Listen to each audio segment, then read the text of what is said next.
हमारे साथ जेडीयू के नेता दसई चौधरी जी हैं, क्या हुआ अंदर बैठक में ये बस बता दीजिए। उसमें विजेंद्र प्रसाद यादव बिहार सरकार में जो वरिष्ठ मंत्री हैं, हाँ।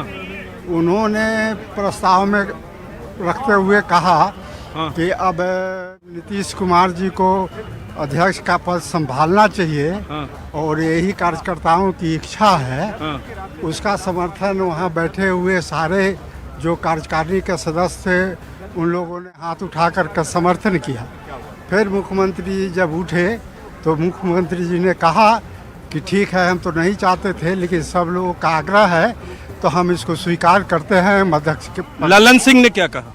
ललन सिंह ने कहा कि हमको चूंकि चुनाव लड़ना है और हम काफ़ी दिनों तक रह चुके हैं अध्यक्ष के पद पर, और चूंकि चुनाव करना है और भी चुनाव व्यवस्था देखना है, इसलिए हम अपने पद से इस्तीफा करते हैं और नीतीश कुमार जी को समर्थन करते हैं। एक आपसे अंतिम बार, क्योंकि न्यूज 18 इंडिया के दर्शक आपको देख रहे हैं, प्रस्ताव आया विजेंद्र यादव की तरफ से, नीतीश जी ने स्वीकार किया, उसके बाद फिर ललन सिंह ने कहा कि हम स्वीकार करते हैं। पहले ही ललन सिंह ने कह दिया था।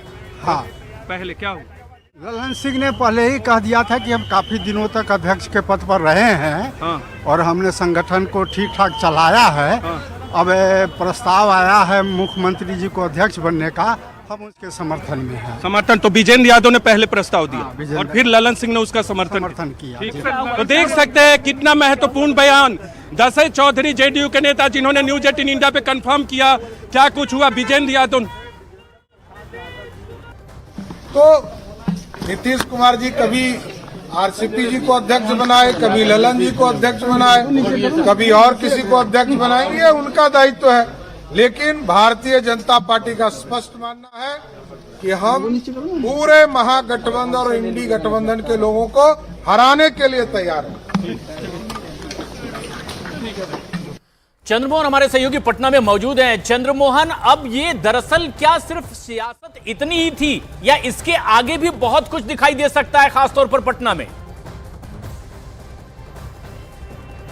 बिल्कुल, देखिए अभी इसके आगे बहुत कुछ बाकी है। नीतीश कुमार अगर अपने हाथ में कमान ले रहे हैं किसी और राष्ट्रीय अध्यक्ष से, तो जाहिर सी बात है उनके मन में कुछ और भी चल रहा होगा और हो सकता है कि आने वाले दिनों में कुछ और नीतीश कुमार नया करने वाले हों, जिसे इनकार नहीं किया जा सकता। हालांकि नीतीश कुमार जो कुछ भी करते हैं वो किसी को पता नहीं चलता है और किसी को पहले एहसास तक नहीं होता है। और अब नीतीश कुमार जब कमान अपने हाथों में ले लिए हैं तो जाहिर सी बात है नीतीश कुमार की अगली रणनीति क्या है ये जरूर उनके मन में कुछ चल रहा होगा। और कहा यह जा रहा है कि आज से कुछ दिन पहले पार्टी को तोड़ने की बात सामने आई थी, जिसके बाद उन्होंने मन बना लिया था कि वो राष्ट्रीय अध्यक्ष अब खुद बनेंगे, जैसा कि पार्टी के नेताओं से जानकारी मिली थी, सूत्रों से ये जानकारी मिली थी। और अब नीतीश कुमार राष्ट्रीय अध्यक्ष हो गए हैं। सबसे बड़ी बात यह है कि जब महागठबंधन की बात उठती है, जिसमें नीतीश कुमार को यह कहकर उस महागठबंधन में लाया गया था कि वो प्रधानमंत्री के चेहरा बनाए जा सकते हैं उम्मीदवार के तौर पर, और साथ ही उनको